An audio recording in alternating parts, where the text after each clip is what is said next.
Kripasanam Marian ഉടമ്പടി ധ്യാനത്തിലേക്ക് നമ്മൾ ഭക്തിപൂർവ്വം പ്രവേശിക്കുകയാണ്. ഈശോയോട് നമുക്ക് ഹൃദയത്തിൽ നന്ദി പറയാം. ദൈവപിതാവിനാൽ ആകർഷിക്കപ്പെട്ടിട്ട് പരിശുദ്ധ ദൈവമാതാവ് ജീവനോടെ പ്രത്യക്ഷയായ ഈ അൾത്താരയിൽ ഈ സമയം നമ്മളെ ഒരുമിച്ച് കൂട്ടിയ ദൈവപിതാവിൻ്റെ സ്നേഹത്തിന് നമുക്ക് ഹൃദയത്തിൽ നന്ദി പറയാം. 2004 ഡിസംബർ 7 ഉച്ചകഴിഞ്ഞ് 2:30 ഇതുപോലൊരു ആരാധന മധ്യേയാണ് ദൈവമാതാവ് സമയഘടികാരം നെഞ്ചിൽ ചാർത്തി ഈ അൾത്താരയിൽ പ്രത്യക്ഷയായിക്കൊണ്ട് ദുരന്തം ഉണ്ടാകുവാൻ പോകുന്നു, പ്രാർത്ഥിക്കണമെന്ന വലിയ ദൈവിക സന്ദേശം കൈമാറിയത്. ജീവിതത്തിൻ്റെ വലിയ ദുരന്തമുഖങ്ങളിലായിരുന്നു കൊണ്ടാണ് നമ്മളും പരിശുദ്ധ അമ്മ ജീവനോടെ പ്രത്യക്ഷപ്പെട്ട ഈ ആലയത്തിൽ വന്ന് മരിയൻ ഉടമ്പടി എടുത്തുകൊണ്ട് ഈശോയുടെ കരുണയ്ക്ക് വേണ്ടി ദൈവപിതാവിൻ്റെ വലിയ കരുതലിന് വേണ്ടി നോക്കി പാർക്കുന്നത്. ഈ ധ്യാനം നയിക്കുവാൻ പോകുന്ന കൃപാസനത്തിൻ്റെ സ്ഥാപക ഡയറക്ടറായ ബഹുമാനപ്പെട്ട VP ജോസഫ് അച്ഛനെ ദൈവപിതാവിൻ്റെ കരങ്ങളിൽ സമർപ്പിച്ച് നമുക്കൊരു നിമിഷം പ്രാർത്ഥിക്കാം. ഈശോയെ, ഈ ആരാധനയിലുടനീളം നീ തന്നെ അച്ഛനിലൂടെ ഞങ്ങളോട് സംസാരിക്കണമേ എന്ന് പ്രാർത്ഥിക്കുന്നു. മരിയൻ ഉടമ്പടി നിബന്ധനകൾ വിശ്വസ്തതാപൂർവം ദൈവസ്നേഹത്തോടെ പാലിക്കുവാനുള്ള അധിക അഭിഷേകം ഈ ആരാധനയിലൂടെ ഞങ്ങൾക്ക് നൽകണമേ എന്ന് പ്രാർത്ഥിക്കുന്നു. മരിയൻ ഉടമ്പടിയിൽ വന്നുപോയിട്ടുള്ള എല്ലാ പാകപ്പിഴകളും പരിഹരിക്കുവാൻ അധിക ബലം ഈ ആരാധനയിലൂടെ ഞങ്ങൾക്ക് നൽകണമേ എന്ന് പ്രത്യേകമായിട്ട് പ്രാർത്ഥിക്കുന്നു. 2015 മുതൽ കൃപാസനത്തിൽ വന്ന് മരിയൻ ഉടമ്പടി എടുത്തു പോയിട്ടുള്ള മുഴുവൻ മക്കളെയും അൾത്താരയിൽ സമർപ്പിച്ചുകൊണ്ട് ദിവ്യകാരുണ്യനാഥനെ വരവേറ്റുകൊണ്ട് നമുക്ക് ഇരുകരങ്ങളും ഉയർത്തി ശക്തമായി സ്തുതിക്കാം. Hallelujah, hallelujah, hallelujah. പരിശുദ്ധ പരമദിവ്യകാരുണ്യത്തിന് എന്നേരവും ആരാധനയും സ്തുതിയും പുകഴ്ചയും ഉണ്ടായിരിക്കട്ടെ. പരിശുദ്ധ പരമദിവ്യകാരുണ്യത്തിന് എന്നേരവും ആരാധനയും സ്തുതിയും പുകഴ്ചയും ഉണ്ടായിരിക്കട്ടെ. പരിശുദ്ധ പരമദിവ്യകാരുണ്യത്തിന് എന്നേരവും ആരാധനയും സ്തുതിയും പുകഴ്ചയും ഉണ്ടായിരിക്കട്ടെ. എൻ്റെ പ്രിയപ്പെട്ടവരെ, നമ്മൾ എന്തിനാണ് ഉടമ്പടി ജീവിതത്തിലേക്ക് പ്രവേശിക്കുന്നതെന്ന് എല്ലാവരും എല്ലായിടത്തും ചോദിക്കുന്ന ഒരു ചോദ്യമാണ്. അതിന് ചിലർ ചോദിക്കുന്നത് ഇങ്ങനെ ഡിമാൻഡ്സൊക്കെ വെച്ച് പ്രാർത്ഥിക്കേണ്ട കാര്യമുണ്ടോ, അങ്ങനെ ചോദിക്കും. കുറേ ജീവിതത്തിൻ്റെ അകത്ത് കുറേ ഡിമാൻഡ്സ്, ഇൻറ്റൻഷൻസ്, നിയോഗങ്ങളൊക്കെ വെച്ച് പ്രാർത്ഥിക്കേണ്ട കാര്യമുണ്ടോ. ചിലർ ചോദിക്കുന്നത് മാതാവിൻ്റെ പ്രാർത്ഥനാ രീതിയാണെങ്കിൽ നമ്മളത് ഞങ്ങളുടെ നാട്ടിലും മാതാവുണ്ടല്ലോ, പിന്നെ ആലപ്പുഴ പോയി പ്രത്യേകിച്ച് ഒരു പ്രാർത്ഥന നടത്തേണ്ട കാര്യമുണ്ടോ. അതൊക്കെ മനുഷ്യൻ സ്വാഭാവികമായിട്ട് ആദ്യം ചോദിക്കുന്ന കുറച്ച് ചോദ്യങ്ങളാണ്. അങ്ങനെ ചോദിക്കുന്നത് നല്ലതാണ്. പക്ഷെ ഉടമ്പടിയിലേക്ക് വരുമ്പോൾ നമുക്ക് മനസ്സിലാകുന്ന ഒരു സത്യമുണ്ട്. ആദ്യകാലങ്ങളിലൊക്കെ നമ്മൾ ഉടമ്പടിക്ക് എനിക്ക് കിട്ടിയ നോട്ട് ഉടമ്പടി ഉടനടി പരിഹാരം എന്നാണ്. 2016 ഉടമ്പടിയെക്കുറിച്ച് അമ്മ ആദ്യം ഇത് ജനങ്ങളിലേക്ക് പോകുമ്പോൾ എന്നോട് പറഞ്ഞത്, ജനങ്ങളോട് ഈയൊരു അനുഭവത്തെക്കുറിച്ച് പറയണം, ഉടമ്പടി ഉടനടി പരിഹാരം എന്ന് വെച്ച് കഴിഞ്ഞാൽ അതിൻ്റെ ഉടനടി പരിഹാരം എന്ന് പറയുമ്പോൾ ആ വിഷയം സമയത്തെയാണ് ഇതിൻ്റെ അകത്ത് അഡ്രസ്സ് ചെയ്യണതെന്ന്, അതാണ് സ്പീഡ് ആക്കണത്. അപ്പോൾ അതിൻ്റെ അകത്തൊക്കെ എന്തോ ഒരു സ്പെല്ലിംഗ് മിസ്റ്റേക്ക് ഉണ്ടെന്ന് എനിക്കറിയാമായിരുന്നു. കാര്യം ജനങ്ങളെ പെട്ടെന്ന് ആകർഷിച്ചെടുക്കുക എന്നുള്ള ഉദ്ദേശത്തോടു കൂടി അതൊരു ബിസിനസ് ടോൺ അതിൻ്റെ അകത്ത് ഉണ്ടാകും എന്ന് എനിക്ക് നല്ലോണം അറിയാം. ഞാനിങ്ങനെ എല്ലാത്തിനെയും റീസണബിളായിട്ടും ലോജിക്കായിട്ടും ആദ്യം കൊണ്ടുവരുന്ന ആളാണ്. എന്നിട്ടാണ് ഞാൻ അതിൻ്റെ കാര്യക്ഷമത പരിശോധിക്കുന്നത്. ഇതൊക്കെ എനിക്കറിയാം, ജനങ്ങളിലേക്ക് ഇങ്ങനൊരു തെറ്റിദ്ധാരണ വരാൻ സാധ്യതയുണ്ടെന്നും പക്ഷേ എന്നോട് പറഞ്ഞിരിക്കുന്നത്, എൻ്റെ മനസ്സിൽ തന്ന ആന്തരിക ബോധ്യം, ഉടമ്പടിയിലോട്ട് ഒരാൾ വരുമ്പോൾ പെട്ടെന്ന് ദൈവികമായ ഇടപെടൽ ഇതിൻ്റെ അകത്ത് ഉണ്ടാകുമെന്ന് തന്നെയാണ്. അപ്പം ആ ഒരു ബോധ്യം വന്ന കാരണം ഞാൻ ആ ഒരു നിലപാടിൽ ഉറച്ചു നിന്ന് ഇന്നും ഞാൻ അതിൽ ഉറച്ചു നിൽക്കുന്നുണ്ട്. കാര്യം നിങ്ങൾ കൃപാസനം പത്രം നോക്കിയാൽ മനസ്സിലാകും ഉടമ്പടിയുടെ ഉടനടി അനുഭവങ്ങൾ. കാര്യം എല്ലാ മാസവും ഒരു 10-20 പേരെങ്കിലും ഇങ്ങനെ മിന്നൽ വേഗത്തിൽ അവിടെ ജീവിത വിഷയങ്ങളിൽ വർഷങ്ങളായിട്ട് ഇടപെടാതിരുന്ന ദൈവം ഇങ്ങനെ മിന്നൽ പോലെ ഇടപെടുന്നത് കാണാം. അതാണ് ഞങ്ങൾ കൃപാസനം പത്രത്തിൻ്റെ ഫ്രണ്ട് പേജിലും അകത്ത പേജിലുമൊക്കെ പ്രഥമ പരിഗണനയ്ക്ക് വെച്ചിരിക്കുന്ന സാക്ഷ്യങ്ങൾ, ഉടമ്പടിയുടെ ഉടനടി അനുഭവങ്ങൾ. ചിലർക്ക് പറ്റുന്ന ഒരു ചെറിയൊരു വിഷയം, തുടക്കക്കാർക്ക് മാത്രമേ ഉള്ളൂ. അവർ ഉടമ്പടി എടുക്കും, പക്ഷേ അതിൻ്റെ അത് നമ്മൾ ദൈവത്തോട് ചെയ്യാൻ ഏറ്റ കാര്യങ്ങളൊന്നും നമ്മൾ ചെയ്യാതെ മാറ്റിവെക്കും. അപ്പം നമ്മൾ പത്രം കൊടുക്കാൻ താമസിക്കും. രോഗികളെ പോയി കണ്ട് സമാശ്വസിപ്പിക്കുകയോ നമ്മുടെ പങ്ക് അവരുമായി പങ്കുവെക്കുകയോ ചെയ്യത്തില്ല. അവർ കുമ്പസാരിക്കാനൊക്കെ താമസിക്കും. പക്ഷേ ഇങ്ങനെയൊക്കെ ഈ ആഴ്ച 2-3 സാക്ഷ്യങ്ങൾ വന്നു. ഇതുപോലെയൊക്കെ അവർ താമസിക്കുന്നുണ്ടെങ്കിലും അവരിങ്ങനെ ദൈവം ചെയ്യട്ടെ എന്നൊക്കെ പറഞ്ഞിരിക്കുന്നുണ്ടെങ്കിലും ദൈവം കൃത്യമായിട്ട് ആ സംഭവം ചെയ്യും. നമ്മളിങ്ങനെ പത്രം കൊടുക്കാതെയും അല്ലെങ്കിൽ അതിൻ്റെ ഉടമ്പടി ജീവിത രീതികൾ അനുസരിച്ച് ലൈഫ് കൺവേർട്ട് ചെയ്യാതെയുമൊക്കെ ഇരുന്നാലും ദൈവം അത് കൃത്യമായിട്ട് ചെയ്യണത് കാണാം. അതിൻ്റെ കാരണം അത് വാഗ്ദാനങ്ങളിലുള്ളതാണ്. ഇത് വെച്ച് നിങ്ങൾ ദൈവത്തെ മുതലെടുക്കാൻ പറയുകയല്ല. ദൈവം അതിൻ്റെ വാഗ്ദാന നടപടി പ്രകാരമേ വാഗ്ദാനം അനുസരിച്ച് പോകത്തുള്ളൂ. സ്കീമുണ്ട് അതിൻ്റെ. എന്താണ് എൻ്റെ സ്കീം? എന്താണ്? നിങ്ങൾ അവിശ്വസ്തരായിരുന്നാലും അവൻ വിശ്വസ്തനായിരിക്കും, അല്ലേ? അതാണ് എൻ്റെ സ്കീം. ഇപ്പം നമ്മൾ അവിശ്വസ്ത കാണിച്ചാലും ദൈവം നമ്മളോട് അതനുസരിച്ച് കാണിക്കത്തില്ല. ദൈവം take the word of God. ശ്രദ്ധിക്കട്ടെ. Hallelujah, hallelujah, hallelujah, hallelujah. യേശുവേ നന്ദി, യേശുവേ സ്തുതി, യേശുവേ ആരാധന, ഹല്ലേലൂയ, ഹല്ലേലൂയ, ഹല്ലേലൂയ. യേശുവേ ആരാധന, ആരാധന, ആരാധന. യേശുവേ നന്ദി, മഹത്വം, മഹത്വം. ഹല്ലേലൂയ,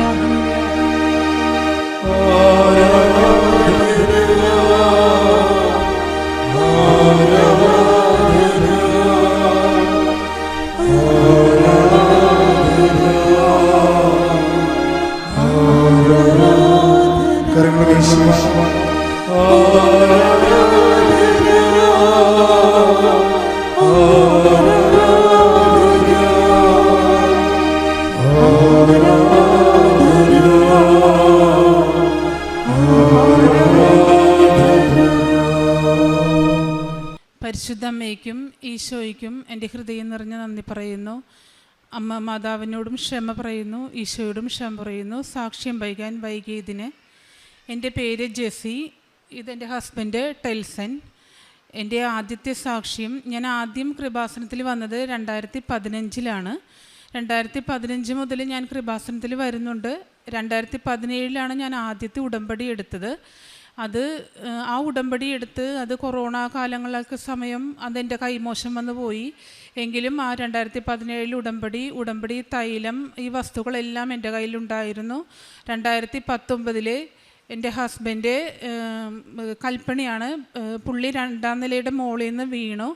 അതിന് മുന്നേ രാവിലെ ജോലിക്ക് പോണതിന് മുമ്പ് തൈലം ഞാൻ നെറ്റിയിൽ കുരിശ് വരച്ചു കൊടുക്കും. എൻ്റെ മോന് ക്ലാസ്സിൽ പോകുമ്പോഴും കുരിശ് വരച്ചു കൊടുക്കും, ഞാൻ പുറത്ത് പോകുമ്പോഴും കുരിശ് വരച്ചു കൊടുക്കും. ഞങ്ങൾ ഉടമ്പടി തൈലം കുരിശ് നെറ്റിയിൽ വരക്കാതെ പുറത്ത് പോകാറില്ല. അപ്പം അന്ന് ടെൽസൺ ജോലിക്ക് പോകുമ്പോൾ എൻ്റെ മനസ്സിലേക്ക് പെട്ടെന്നൊരു ചിന്ത, അരുതാത്തൊരു ചിന്ത വന്നു.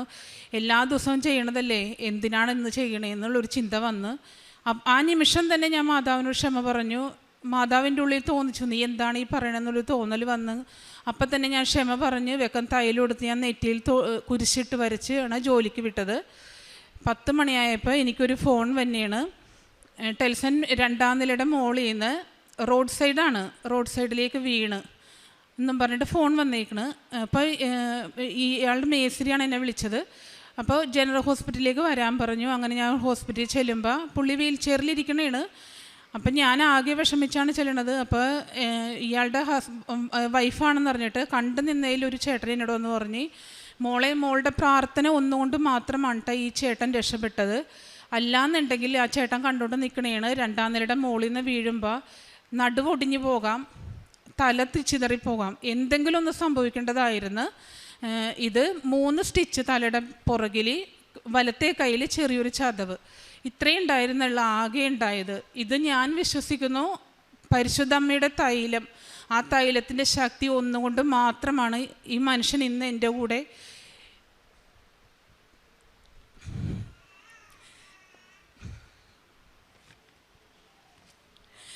ക്ഷമിക്കണേ അമ്മേ, 2019 പറയേണ്ട സാക്ഷ്യമാണിത്.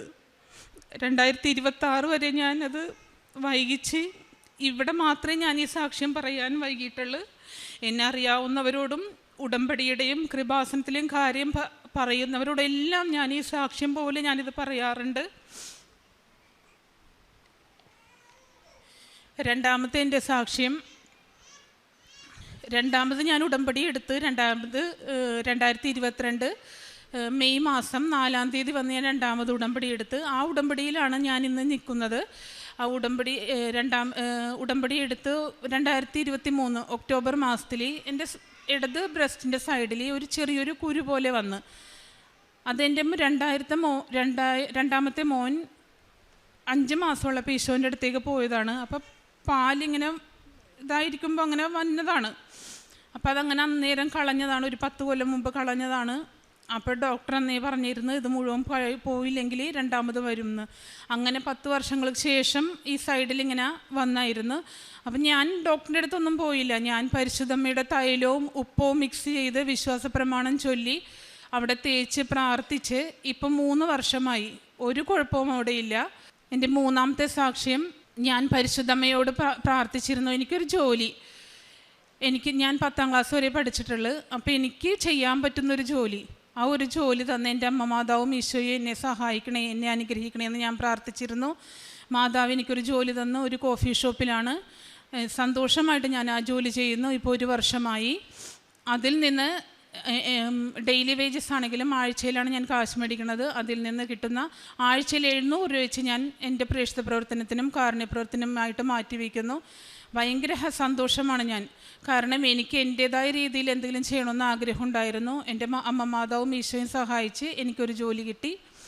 4ാമത്തെ സാക്ഷ്യം, എനിക്ക് ഒക്ടോബർ മാസത്തിൽ 2025 ഒക്ടോബർ മാസത്തിൽ നെഞ്ചിനും മുതുകിനും ഭയങ്കര വേദനയായിരുന്നു, ഇടത്തെ സൈഡും ഭയങ്കര വേദന. അപ്പോൾ എല്ലാവരും എന്നോട് പറഞ്ഞ് കൊളസ്ട്രോൾ നോക്ക്, കൊളസ്ട്രോൾ ആയിരിക്കും.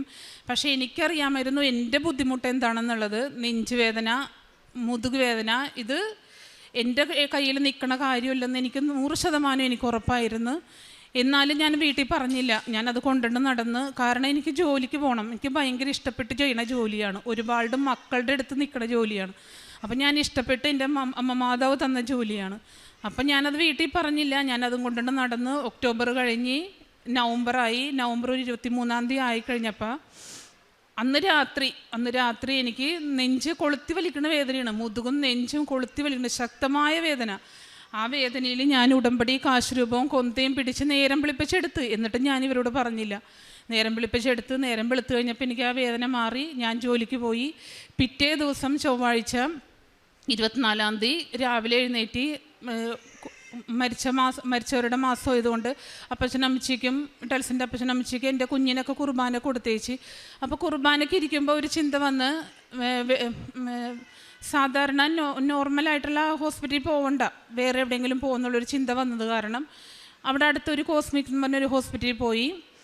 ആ ഹോസ്പിറ്റലിൽ പോയി കഴിഞ്ഞപ്പോൾ ഡോക്ടർ പറഞ്ഞ് നമുക്കൊന്ന് ECG എടുത്തേക്കാമെന്ന് പറഞ്ഞ് അങ്ങനെ ECG എടുത്തപ്പോൾ വേരിയേഷൻ കാണിച്ച്. അപ്പോൾ മോനാണ് എൻ്റെ കൂടെ ഉണ്ടായത്. മോനോട് പറഞ്ഞ് മോനെ ഇത് അമ്മേനെ വേറെ എവിടെയെങ്കിലും ഒന്ന് കാണിച്ചു തര്, വേരിയേഷൻ കാണിക്കുന്നുണ്ട് നല്ലതുപോലെ എന്ന് പറഞ്ഞ് 2-3 പ്രാവശ്യം ECG എടുത്തിട്ടാണ് 2-3 പ്രാവശ്യം എടുത്ത് ECG ഡോക്ടറിന് സംശയം തോന്നിയിട്ട്. അങ്ങനെ മോൻ പറഞ്ഞ് നമുക്ക് ഡോക്ടർ പറഞ്ഞു ഒന്ന് ലക്ഷോറാണ് അടുത്തുള്ളത്, ലക്ഷോറും PS മിഷനും. അപ്പോൾ ഞാൻ പറഞ്ഞു ലക്ഷോറിലോട്ട് പോകാൻ എൻ്റെ കയ്യിൽ കാശില്ല മോനെ എന്ന് പറഞ്ഞ് ഞങ്ങൾ വീട്ടിലേക്ക് പോന്നു കഴിഞ്ഞിട്ട് അവൻ സമ്മതിക്കണില്ല. അവൻ അനിയത്തിനെയും ചേച്ചിനെയൊക്കെ വിളിച്ച് പറഞ്ഞ് എൻ്റെ അങ്ങനെ അനിയത്തി പോയി ലൂർദിൽ ചീട്ടെടുത്ത് ലൂർദ് ഹോസ്പിറ്റലിൽ ചെന്ന് കഴിഞ്ഞപ്പോൾ അവിടെയും ECG എടുക്കണമെന്ന് പറഞ്ഞ് അങ്ങനെ ECG എടുക്കാൻ വേണ്ടി കയറി. ECG എടുത്തുകൊണ്ട് ചെന്നു. അന്നേരവും കാശ് രൂപവും കൊന്തയും എൻ്റെ കയ്യിൽ ഞാൻ മുറുക്കി പിടിച്ചേക്കണേണ്. പേടിയില്ല. സാധാരണ ഒരു സൂചി കണ്ടാൽ പേടിച്ച് കരയണ ഞാനാണ്. എൻ്റെ കണ്ണിൽ നിന്ന് ഒഴുകും. പേടിയാണോ എന്താണെന്ന് എനിക്കറിയില്ല, കണ്ണിൽ നിന്ന് ഇങ്ങനെ ഒഴുകും. അങ്ങനെ ഞാൻ ഡോക്ടറിൻ്റെ അടുത്ത് ചെന്ന് ECG എടുത്ത് ECGയുടെ പുറത്തെ ക്ലിനിക്കിൽ കാണിച്ച് ECGയും ഈ ECGയും കൂടി നോക്കിയിട്ട് ഡോക്ടർ അനിയത്തിയാണ് കയറിയത്. അനിയത്തിനോട് മുഴുവിപ്പിച്ചില്ല, ബ്ലോക്ക് എന്നുള്ളത് മുഴുവിപ്പിച്ചില്ല ഡോക്ടർ.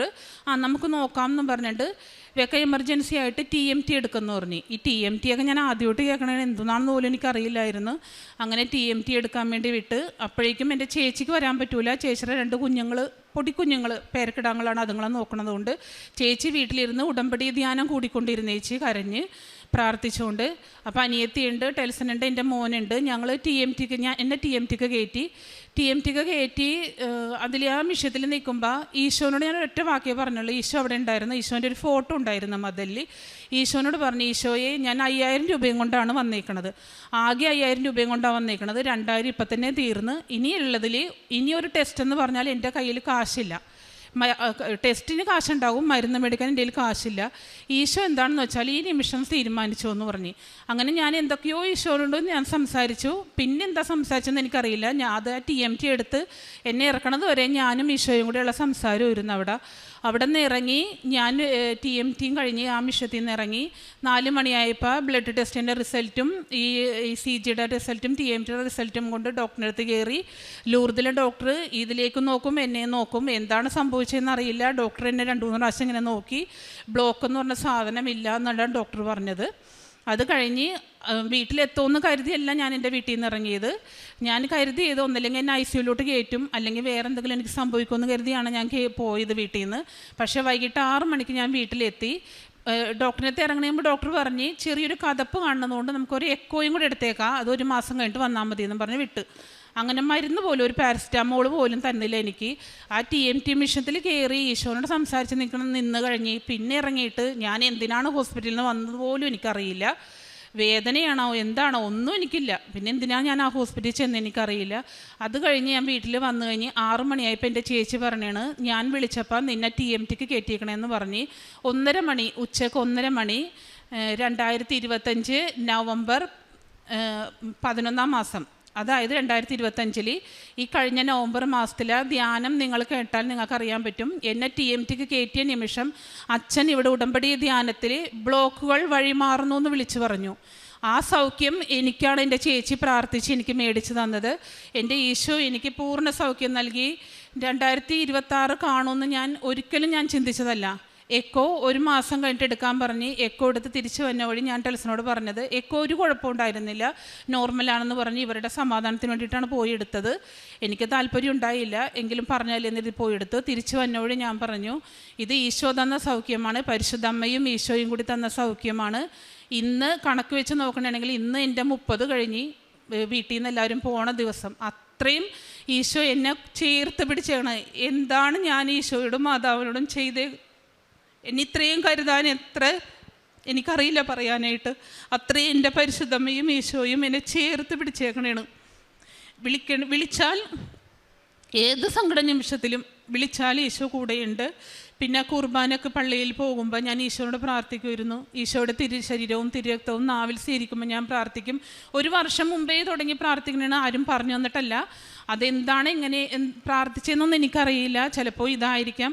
ഈശോയെ സ്വീകരിച്ച് നാക്കിൽ സ്വീകരിക്കുന്ന നിമിഷം ഞാൻ അത് പതിയെ അലിച്ചലിച്ച് ഞാൻ പ്രാർത്ഥിക്കും. ഈശോയെ, നീ ഇറങ്ങിപ്പോകുന്ന വഴികളിലെല്ലാം എനിക്ക് സൗഖ്യം തരണേന്ന് ഞാൻ പ്രാർത്ഥിക്കുമായിരുന്നു.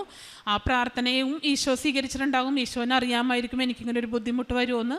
പരിശുദ്ധ അമ്മയും ഈശോയും കൂടി തന്ന സൗഖ്യത്തിന് ഞാൻ നന്ദി പറയുന്നു. 5ാമത്തെ സാക്ഷ്യം, എൻ്റെ നെക്കിൻ്റെ ഇവിടെയായിട്ട് കഴുത്തിൻ്റെ താഴെയായിട്ട് ചെറിയൊരു കുരു പോലെ വന്നായിരുന്നു.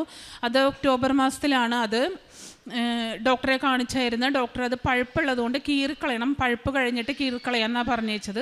അങ്ങനെ ഒരാഴ്ചത്തെ മരുന്ന് വന്ന് ഒരാഴ്ച ഞാൻ ചെന്ന് കഴിഞ്ഞപ്പോൾ ഡോക്ടർ പറഞ്ഞ് ഡോക്ടർ ഉണ്ടാവില്ല, 15 ദിവസം കഴിഞ്ഞിട്ട് വരാൻ പറഞ്ഞ്. പക്ഷേ ഈ 15 ദിവസം ഞാൻ പരിശുദ്ധ അമ്മയ്ക്കാണ് കൊടുത്തത്. പരിശുദ്ധ അമ്മയും ഈശോയും കൂടി എനിക്ക് സൗഖ്യം തരണം. എൻ്റെ ദേഹത്ത് കത്തി വെക്കരുത്, എനിക്ക് പേടിയാണ്. സൂചിയും കത്തിയൊക്കെ എനിക്ക് പേടിയാണ്. എൻ്റെ മോൻ എന്നെ കളിയാക്കിയായിരുന്നു. ഓപ്പറേഷൻ ചെയ്യാൻ നമുക്ക് എന്തിനാ പേടി, 2 മക്കളെ അമ്മ പ്രസവിച്ചതല്ലേ എന്ന്. പക്ഷേ കുഞ്ഞുങ്ങളെ കാണാൻ എല്ലാ അമ്മമാരും കൊതിയോടുകൂടി നിന്ന് കൊടുക്കും, പ്രസവത്തിനാണെങ്കിലും ഓപ്പറേഷനാണെങ്കിലും എന്തിനാണെങ്കിലും. പക്ഷെ അതുപോലെ അല്ലല്ല ഇത്. അപ്പം ഞാൻ ഈശോനോടും മാതാവിനോടും പറഞ്ഞേച്ചി എൻ്റെ ദേഹത്ത് കത്തി വെക്കരുതേ മാതാവേ, എനിക്ക് പേടിയാണെന്ന്. അമ്മ മാതാവിൻ്റെ തൈലവും ഉപ്പും മിക്സ് ചെയ്ത് ഞാൻ ആ കുരുവിൽ തേക്കുമായിരുന്നു. ഇപ്പോൾ ഒക്ടോബർ കഴിഞ്ഞ് ഇപ്പോൾ ഫെബ്രുവരി ഞാനിവിടെ സാക്ഷ്യം പറയുന്നു. സൗഖ്യം നൽകി അനുഗ്രഹിച്ചിനോർത്ത് ഈശോയോടും മാതാവിനോടും നന്ദി പറയുന്നു. പ്രേക്ഷിത പ്രവർത്തനം പത്രം ഞാൻ 2015 മുതലാണ് ഇവിടെ വന്നതെന്ന് പറഞ്ഞല്ലോ. അപ്പോൾ ഞാൻ അവിടെ തേവരപ്പള്ളിയിൽ ഞാൻ പോകുമ്പോൾ അവിടെ നിന്നാണ് പത്രം എനിക്ക് കിട്ടിക്കൊണ്ടിരുന്നേച്ചത്. ഭയങ്കര ആർത്തിയോടുകൂടിയാണ് ഞാൻ പത്രം എടുത്തുകൊണ്ട് വന്നിട്ട്, ഒരെണ്ണമല്ല, ഞാൻ 1-2 പാത്രങ്ങളൊക്കെ എടുത്തുകൊണ്ട് വന്ന് ഞാൻ എനിക്കറിയാവുന്നവർക്ക് കൊടുക്കുമായിരുന്നു. അതേപോലെ തന്നെ ഇപ്പോഴും ഞാൻ പള്ളിയിൽ പത്രം കൊണ്ടു കൊടുക്കും, പിന്നെ എനിക്കറിയാവുന്നവർക്കൊക്കെ കൊടുക്കും. കാരുണ്യ പ്രവൃത്തിയാണെങ്കിലും എൻ്റെ അടുത്ത് സഹായം ചോദിക്കുന്നവർക്ക് എനിക്ക് കൊടുക്കാൻ ഒരുപാട് എടുത്തു കൊടുക്കാൻ എൻ്റെ കയ്യിൽ ഉണ്ടാകില്ല. അതുകൊണ്ട് ഞാൻ നേരത്തെ പറഞ്ഞതുപോലെ എൻ്റെ കയ്യിൽ നിന്ന് കിട്ടുന്നത് ആഴ്ചയിൽ 700 വെച്ച് ഞാനൊരു കുപ്പിയിലിട്ട് വെക്കും. അതിൽ നിന്നാണ് ഞാൻ പ്രേക്ഷിത പ്രവർത്തനവും കാരുണ്യ പ്രവർത്തനവും ചെയ്യുന്നത്. ഡെയിലി ബ്രെഡ് എല്ലാ ദിവസവും കൂടും, ഞാൻ ഷെയർ ചെയ്യും. എല്ലാ ദിവസവും വാട്സപ്പ് സ്റ്റാറ്റസ് ആയിട്ട് ഒരു വചനം, എൻ്റെ വാട്സപ്പിൽ എന്നും ഒരു വചനം ഉണ്ടാകും. പിന്നെ സാക്ഷ്യങ്ങൾ സ്ഥിരം സാക്ഷ്യങ്ങൾ കേൾക്കും. ഞാൻ വെളുപ്പിനെ 5:30 മണിക്ക് അച്ഛൻ്റെ ഡെയിലി ബ്രെഡിലാണ് ഞങ്ങൾ തുടങ്ങുന്നത് ഞങ്ങളുടെ ജീവിതം. സാക്ഷ്യങ്ങളാണ് എൻ്റെ അടുക്കളയിൽ നിൽക്കുമ്പോൾ 2022 മുതൽ ഈ നിമിഷം വരെയും സാക്ഷ്യങ്ങളും ക്രിസ്ത്യൻ പാട്ടുകളല്ലാതെ എനിക്കറിയില്ല, ഒരു പുതിയ സിനിമയിലെ പാട്ട് പോലും എനിക്കറിയില്ല. ഇത് ഏത് പാട്ടാണെന്ന് പോലും എനിക്കറിയില്ല. ആരെങ്കിലും ചോദിച്ചാൽ എൻ്റെ അടുക്കളയിൽ ഞാൻ നിൽക്കണ നിമിഷങ്ങൾ 5:30 മുതൽ രാവിലെ 8:30 വരെയും എന്നുള്ള സമയങ്ങളിൽ സാക്ഷ്യങ്ങളും ക്രിസ്ത്യൻ ഭക്തിഗാനങ്ങളുമാണ് എൻ്റെ അടുക്കളയിലുള്ളത്. കാരണം ആ ഒരു ഇത് എൻ്റെ അടുക്കളയിൽ കാണാനുമുണ്ട്. വേറൊന്നും കൊണ്ടല്ല, ആ കിച്ചണിൽ ഒരു സാധനങ്ങളും കുറവ് മാതാവ് വരുത്താറില്ല. ഞങ്ങൾ കൽപ്പണിയാണ് എൻ്റെ ടെൽസനെങ്കിലും ഞങ്ങൾക്ക് മുട്ടെന്താണെന്ന്, ഒരു ഭക്ഷണത്തിനൊരു മുട്ട് മാതാവ് ഇതുവരെ വരുത്തിയിട്ടില്ല. എൻ്റെ അടുക്കള എന്നും സമൃദ്ധമായിരിക്കും. മാതാവിൻ്റെയും ഈശോൻ്റെയും അനുഗ്രഹം സാക്ഷ്യങ്ങൾ കൊണ്ട് നിറഞ്ഞിരിക്കുന്ന ഒരു അടുക്കളയാണ്. ഞാൻ എല്ലാവർക്കും സാക്ഷ്യങ്ങൾ ഷെയർ ചെയ്യാറുണ്ട്. ഇനിയുള്ള ജീവിതവും ഉടമ്പടിയിലായിരിക്കണമെന്നാണ് ഞാൻ ഇന്നിപ്പോൾ ഇതിൽ വെച്ചേക്കുന്നത്, ഉടമ്പടി പുതുക്കിയപ്പോൾ വെച്ചേക്കുന്നത്. ബൈബിൾ വായിക്കാറുണ്ട്, അരമണിക്കൂർ അച്ഛൻ പറഞ്ഞേക്കണത് ഞാൻ സമയം കണ്ടെത്തി ബൈബിൾ വായിക്കാറുണ്ട്. എനിക്കിപ്പോൾ 42 വയസ്സായി. ഞാൻ ആദ്യമായിട്ടാണ് ബൈബിൾ വായിച്ച് തീർത്തേക്കണത്. ഇപ്പം ഞാൻ 2ാമത് ബൈബിൾ വായിച്ച് തുടങ്ങി. പിന്നെ സന്ധ്യാപ്രാർത്ഥന മുടങ്ങാറുണ്ട് ഇടയ്ക്ക്, എന്നിലും സന്ധ്യാപ്രാർത്ഥന കൂടാറുണ്ട്. പള്ളിയിൽ അതാണ് ഏറ്റവും വലുത്. നേരത്തെയൊക്കെ കുർബാനക്ക് പോയിരുന്നാൽ പല വിചാരമാണ്, പല ചിന്തകളാണ്, അവിടെ ഇവിടെ നോക്കിയിരിപ്പാണ്. പക്ഷെ ഇന്ന് ഈശോയെ സ്വീകരിക്കുമ്പോൾ എനിക്കറിയില്ല ഞാൻ എന്തൊക്കെ അനുഭൂതിയാണ് അനുഭവിക്കണമെന്നുള്ളത് എനിക്കറിയില്ല. അത്രയും ഞാൻ ഈശോയെ അറിഞ്ഞ് സ്നേഹിച്ച് ജീവിക്കാൻ, ഇനിയുള്ള ജീവിതവും അങ്ങനെ തന്നെ ആയിരിക്കണമെന്നാണ് പ്രാർത്ഥിക്കുന്നത്. ഒരുപാട് കുറ്റങ്ങളും കുറവുകളും ഉണ്ട്. മാതാവേ ക്ഷമിക്കണമെന്ന് ഞാൻ മാതാവിനോട് പറയുന്നു, ഈശോയോടും പറയുന്നു. ഇനിയും അമ്മ മാതാവിനോട് കൂടെ ചേർന്ന് നിൽക്കാൻ തന്നെയാണ് എനിക്കും എൻ്റെ കുടുംബത്തിനും ആഗ്രഹം. ഈശോയ്ക്കും അമ്മ മാതാവിനും നന്ദി. സാക്ഷ്യം പറയാൻ വൈകിയതിന് ക്ഷമ പറയുന്നു. എൻ്റെ പേര് നീതി, ഞാൻ ബാംഗ്ലൂരിൽ നിന്ന് വരണേ. ഓൺലൈനിൽ 2023 ഉടമ്പടി എടുത്തിരുന്നു. പിന്നെ ഇപ്പോൾ 90 ഡേയ്സ് മുന്നേ ഏപ്രിൽ 17 ഞാൻ ഉടമ്പടി എടുത്തിരുന്നു. ഇന്ന് റിന്യൂ ചെയ്യാൻ വന്നതാണ്. 8 വർഷമായിട്ട് എനിക്ക് സൈനസിൻ്റെ തലവേദന ഉണ്ടായിരുന്നു. തലവേദന കൂടിയിട്ട് ഛർദ്ദിക്കുമായിരുന്നു. പിന്നെ കുറേ ട്രീറ്റ്മെൻറ്റുകൾ ചെയ്ത് ഞാൻ നിർത്തി. അതിനുശേഷം ഒരു ദിവസം ഉടമ്പടി തൈലം ഉപ്പും കൈ വിരിച്ച് പിടിച്ച് അപ്ലൈ ചെയ്തതിന് ശേഷം കൈ വിരിച്ച് പിടിച്ച് വിശ്വാസപ്രമാണം ചൊല്ലിയിട്ട് ടോയ്ലറ്റിൽ ഇങ്ങനെ പോയിട്ട് മൂക്ക് ചീറ്റിയപ്പോൾ ചെവിയിൽ നിന്ന് ഒരു പസ് പോലൊരു ഇത് വന്നു. കോട്ടനല്ല പസ്സും അല്ലാത്ത രീതിയിലൊന്ന് വന്നു. അതിനുശേഷം തലവേദന ഉണ്ടായിട്ടില്ല. ഇപ്പോൾ ഒരു 6 months-ആയി മാറി കംപ്ലീറ്റ് ആയിട്ട്. പിന്നെ ഷെയർ മാർക്കറ്റിൽ എനിക്ക് നന്നായി ലോസ് വന്നിരുന്നു. ഓൾമോസ്റ്റ് ക്യാപിറ്റൽ ഫുൾ പോണ മാതിരിയായിരുന്നു. ഞാൻ ട്രേഡിങ്ങും ഇൻവെസ്റ്റ്മെൻറ്റും രണ്ടും ചെയ്തിരുന്നു. അപ്പോൾ എൻ്റെ ബ്രോക്കർ അതിൽ പ്ലഡ്ജ് ചെയ്ത് ഷെയറുകൾ ബൈയും സെല്ലും ചെയ്തുകൊണ്ടിരുന്നു. അതിൻ്റെ ഇടയ്ക്ക് റഷ്യ-ഉക്രൈൻ വാർ വന്നപ്പോൾ അവർ ഓട്ടോമാറ്റിക്കായിട്ട് സെല്ല് ചെയ്ത് ലോസ് മുഴുവനും അക്കൗണ്ടിലിട്ടു.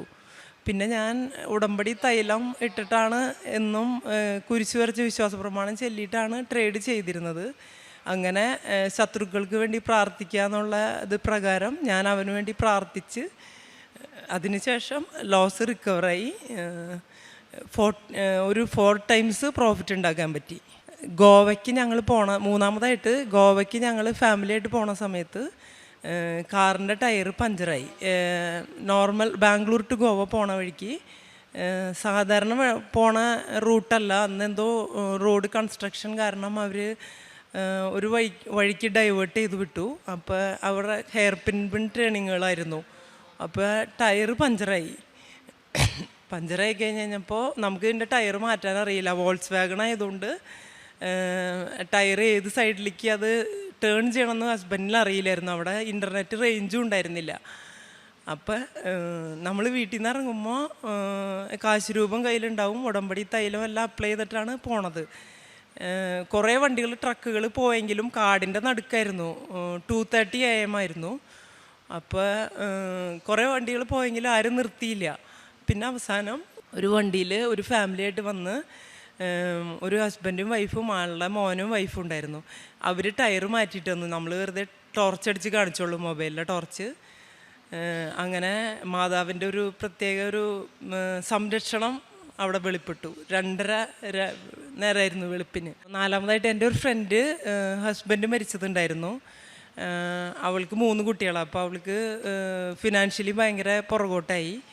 അങ്ങനെ പഠിക്കാൻ വേണ്ടിയിട്ട് ഫീസ് കൊടുക്കാനായിട്ട് എന്നെക്കൊണ്ട് സാധിച്ചു. പിന്നെ എന്നെക്കൊണ്ട് പറ്റാണ്ടായപ്പോൾ ക്ലാസ്മേറ്റ്സിൻ്റെ ഒരു വാട്സപ്പ് ഗ്രൂപ്പ് ഉണ്ടാക്കി മന്ത്ലി 10,000 വെച്ച് ഞങ്ങളൊരു 2.5 വർഷമായിട്ട് കൊടുത്തുകൊണ്ടിരിക്കുന്നുണ്ട്. പിന്നെ ഇനി അവളുടെ മോള് ജർമ്മൻ പഠിച്ചുകൊണ്ടിരിക്കുക. അപ്പോൾ ആ കുട്ടിക്ക് ഇതിനുള്ള ടിക്കറ്റിനുള്ള പൈസയും കൂടി A1 A2 പാസ്സായി. B1 B2 ഫീസും ടിക്കറ്റിനുള്ള പൈസയും കൂടി ഇനി കളക്ട് ചെയ്ത് കൊടുക്കണം. പിന്നെ പത്രവിതരണം പള്ളിയിൽ ഞങ്ങൾ ബാംഗ്ലൂർ പള്ളിയിൽ കൊടുക്കുമ്പോൾ കന്നഡ ഇംഗ്ലീഷൊന്നും തികയാറില്ല. ഇവിടെ നിന്ന് എത്ര കൊണ്ടുപോയാലും ആളുകൾ കിട്ടിയില്ല എന്ന് കംപ്ലൈൻറ്റ്. പിന്നെ അവർ കോപ്പി ചെയ്ത് അങ്ങോട്ടും ഇങ്ങോട്ടും കൈമാറുക അങ്ങനെയൊക്കെ ഉണ്ടായിരുന്നു. പിന്നെ പത്രം ഞാൻ വിശ്വാസപ്രമാണം ചൊല്ലി എല്ലാ പത്രത്തിലും കുരിശ് വരച്ചിട്ടാണ് കൊടുക്കാറ്. പിന്നെ ഉടമ്പടി പ്രെയർ പ്രഭാത പ്രാർത്ഥനയായാലും സായാഹ്ന പ്രാർത്ഥനയായാലും ഞാൻ രാത്രി എപ്പോഴേ എണീക്കണേ ആ സമയത്ത് ക്യാൻഡിൽ കത്തിച്ച് ഏത് ടൈമിലായാലും ചെല്ലുമായിരുന്നു. പിന്നെ 5:30 വീണ്ടും ചെല്ലും. മാതാവിൻ്റെ സ്മെല്ല് എനിക്ക് കിട്ടി. ഒരു പ്രാവശ്യം രാത്രി ഞാൻ കൊന്തേലിക്കൊണ്ടിരിക്കുമ്പോൾ ഉറക്കത്തിൽ ഒരു ലാവൻഡറും അല്ല ജാസ്മിനും അല്ലാത്തൊരു സ്മെല്ല് വന്നു. ഒരു രഹസ്യം കഴിഞ്ഞ് കഴിഞ്ഞപ്പോൾ അപ്പോൾ ഞാൻ വിചാരിച്ചു എനിക്ക് തോന്നിയതായിരിക്കും എന്ന് വെച്ചിട്ട് ഞാൻ റൂം ഫുള്ള് എല്ലായിടവും സ്മെല്ല് ചെയ്ത് നോക്കി. അപ്പോൾ ഒന്നും അവിടെ ഒന്നും ഉണ്ടായിരുന്നില്ല. പിന്നെ 2ാമത്തെ രഹസ്യം കഴിഞ്ഞ് 3ാമത്തെ രഹസ്യം വന്നപ്പോൾ വീണ്ടും ആ സ്മെല്ല് വന്നു. കുറച്ച് ഒരു 10-20 സെക്കൻഡിന് ഭയങ്കര ഒരു തണുപ്പ് പോലെ ഒരു മാതാവിൻ്റെ ഭയങ്കര ഒരു അപ്പിയറൻസും ഒരു ഫീലിംഗ് വന്നു, പ്രസൻസ് ഫീൽ ചെയ്തു. പിന്നെ നിരവധിയായ അനുഗ്രഹങ്ങൾ അതുപോലെ കിട്ടിയിട്ടുണ്ട്. ഒരു പ്രാവശ്യം ഞാൻ പാല് സ്റ്റൗവിൽ വെച്ചിട്ട് പോയി ലിഫ്റ്റിൽ കയറി കഴിഞ്ഞ് കഴിഞ്ഞപ്പോൾ ഓർത്തത് പാല് സ്റ്റൗവിലാണ്, ഹൈ ഫ്ലെയിമിലാണ് ഇരിക്കണതെന്ന്. പിന്നെ ലിഫ്റ്റ് കറണ്ട് പോയിട്ട് ഞാൻ ബേസ്മെൻറ്റിലേക്ക് പോയി. ആ നേരം കൊണ്ട് പാല് ഫുൾ തിളച്ച് താഴെ എല്ലാം പോവുമായിരുന്നു. പക്ഷേ ഞാൻ പ്രാർത്ഥിച്ചുകൊണ്ടിരുന്നു. ബേസ്മെൻ്റ് എത്തി ഒരു 1 minute കഴിഞ്ഞ് ലിഫ്റ്റ് ഓപ്പൺ ആയിട്ട് വീണ്ടും ക്ലോസ് ചെയ്ത് 12th ഫ്ലോറിലാണ് ഞാൻ താമസിക്കുന്നത്. 12th ഫ്ലോർ എത്തി. ഞാൻ ഡോറ് തുറന്ന് കിച്ചണിൽ ചെന്ന് കഴിഞ്ഞപ്പോൾ പാലൊരു ബോളായിട്ട് നിൽക്കണം. ഒരു ഡ്രോപ്പ് പോലും പോയില്ല. എന്താ പറയുക, തീ ഫുൾ ഫ്ലെയിമിൽ കത്തിക്കൊണ്ടിരിക്കുകയായിരുന്നു. ഇത്രയും അനുഗ്രഹങ്ങളെല്ലാം തന്ന മാതാവിനും തിരുക്കുമാരനും എത്ര നന്ദി പറഞ്ഞാലും മതിയാവില്ല. 1000 നന്ദി.